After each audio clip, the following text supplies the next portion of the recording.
El tema a presentar es análisis de las tendencias de bienestar a nivel nacional y por entidad federativa en términos de pobreza, desigualdad y concentración del ingreso. Para comenzar este video, veremos cómo está la situación de pobreza actual en México. En el año 2020, la población mexicana en situación de pobreza fue del 43.9%, lo cual es equivalente a 57.8 millones de mexicanos, de los cuales el 8.5% vive en condiciones de pobreza extrema. Según el Banco Mundial, en 2018 aproximadamente la mitad de los países en el planeta presentaban tasas de pobreza del 3%, por lo que México está lejos de pertenecer a este conjunto de países.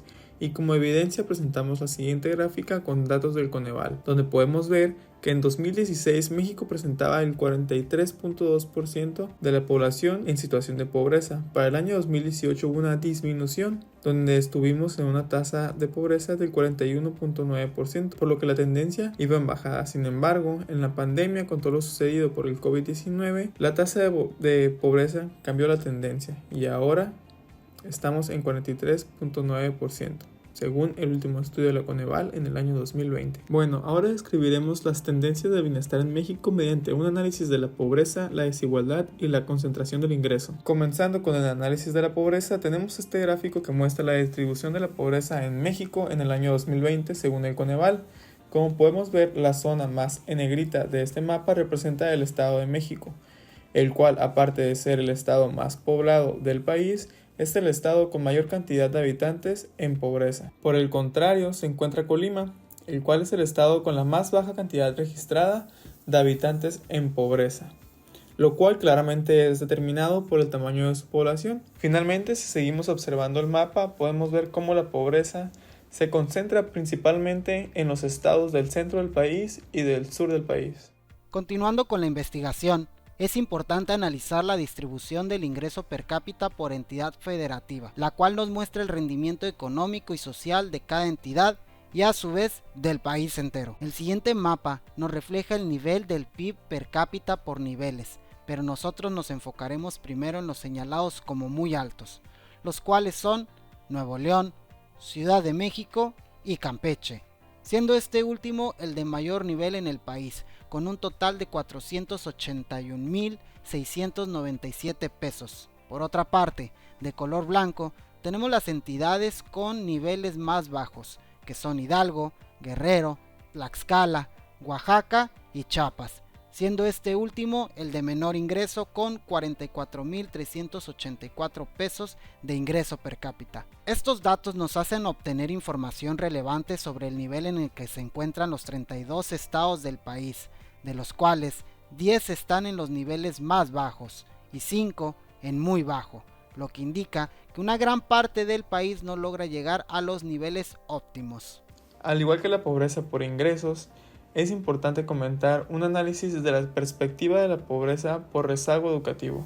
Uno de los principales motivos por los cuales la población se encuentra en situación de pobreza es la educación, pues es innegable su importancia para que los habitantes mexicanos tengan oportunidades para el bienestar de su familia, pues la educación trae consigo calidad de vida y equidad social, pues nos puede servir como una herramienta para que los mexicanos enfrentemos los retos que vengan para el futuro. Sí, es innegable que el gobierno ha hecho una gran cantidad de esfuerzos para combatir la pobreza por medio de la educación.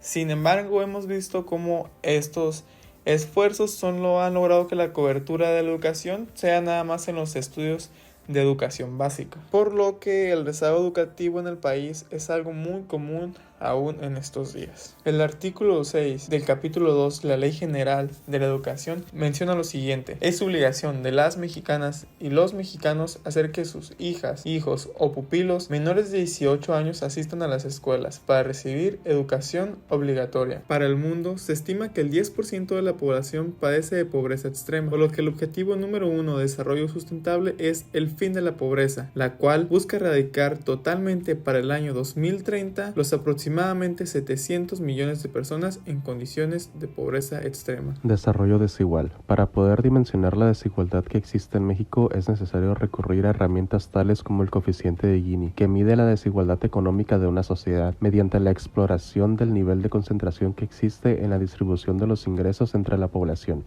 El coeficiente de Gini toma valores entre 0 y 1. Un valor que tiende a 1 refleja mayor desigualdad en la distribución del ingreso. Por el contrario, si el valor tiende a 0, existen mayores condiciones de equidad en la distribución del ingreso. De acuerdo con datos del Gobierno de México correspondientes al año 2020, el país tiene un coeficiente de Gini nacional de 0.44, lo que indica que existen más condiciones de equidad en la distribución del ingreso. De esta misma manera, los estados con una supuesta mayor equidad en la distribución del ingreso son Aguascalientes con 0.39, Coahuila con 0.39, Guanajuato con 0.38, Jalisco con 0.38, Sinaloa con 0.39 y Tlaxcala con 0.39, mientras que las entidades federativas con una mayor desigualdad son Campeche con 0.46, Chiapas con 0.46, Oaxaca con 0.45, Durango con 0.45 y Quintana Roo con 0.46. En el caso de Baja California, el estado del noroeste mexicano tiene un coeficiente de 0.42. Pese a que el coeficiente de Gini parece demostrar que en México la distribución del ingreso no parece ser tan desigual, existen datos que discrepan o generan un tema de discusión. Por ejemplo, INEGI en el último trimestre del 2020 contabilizan que solo 1.481.717 personas de la población ocupada reciben más de 5 salarios mínimos, 3.608.375 entre 3 a 5 salarios mínimos, 8.190.056 entre 2 a 3 salarios mínimos, 18.202.066 más de 1 hasta 2 salarios mínimos y 12.110.252 reciben solo un salario mínimo. Concentración del ingreso por salarios. Gracias a la página oficial de BBVA, en 2019 se registró que la pobreza en nuestro país logró disminuir en términos porcentuales, pasando del 44.4% en 2008 a 41.9% en 2018. Sin embargo, esto es únicamente en términos porcentuales, ya que en términos reales se registró un aumento, pues pasamos de tener una cifra de 49.5 millones a un aumento hasta de 52.4 millones de personas en la situación de pobreza. En el año 2020, INEGI llevó a cabo un estudio acerca de los ingresos corrientes que presentan los hogares por periodos trimestrales. En periodo para todas las entidades federativas, de los cuales se identifican a los 3 principales estados de la República que concentran una mayor cantidad de ingresos en promedio para este año, a Baja California como primer lugar, con un promedio de 46.792 pesos por trimestre. En segundo lugar, a Nuevo León con un promedio de 44.717 pesos y en tercer lugar, a Baja California Sur con un promedio de 40.900 pesos. Por otra parte, gracias al mismo informe realizado por INEGI, tenemos que los 3 estados más pobres de la República en 2020 corresponden para Veracruz, Guerrero y Chiapas, con un promedio que va desde los 22.000 pesos para Veracruz hasta 18.500 pesos para Chiapas. Es importante mencionar que el periodo de ingresos captados por salarios para el país corresponde a una cantidad de 32.106 pesos, es decir, que para los países que presentan un promedio menor a esta cifra, claramente tienen un nivel de pobreza muy evidente. Causas de la concentración del ingreso. En nuestro país existen diversas causas que originan la concentración de ingresos en ciertas regiones de México, como por ejemplo, el hecho de que nuestro país sea un país centralizado, tan solo por mencionar algún motivo. Una de las causas que sin duda dan pie a que la concentración del ingreso en nuestro país sea tan desigual es la corrupción, pues un estudio realizado por el Centro de Investigación en Política Pública en 2015 menciona que tan solo el 1% de la población posee el 43% de la riqueza en todo nuestro territorio.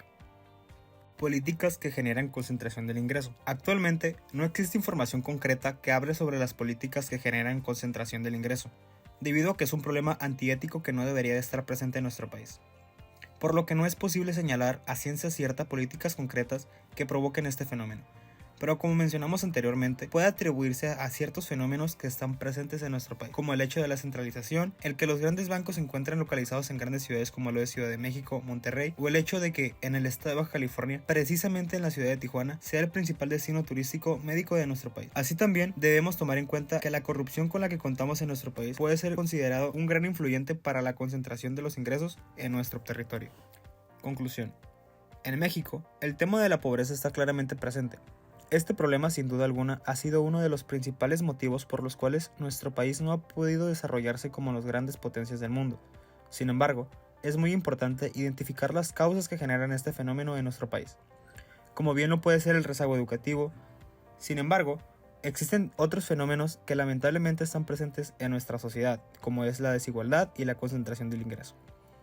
Se dice sobre la concentración del ingreso en México que en el año 2015 tan solo el 1% de la población concentraba alrededor del 43% de toda la riqueza existente de nuestro territorio, lo cual relaciona de una manera muy directa a problemas anteriormente mencionados y la estrecha relación que existe entre ambos. Estos problemas, a pesar de no existir evidencia empírica que demuestre que realmente las causas que originan estos problemas en nuestro país, podemos decir que son provocados por la corrupción, misma de la cual hemos escuchado muchísimo como mexicanos, sobre cómo las personas que gobiernan el país sexenio tras sexenio se han enriquecido de manera ilícita y las consecuencias que trae consigo la práctica de esta.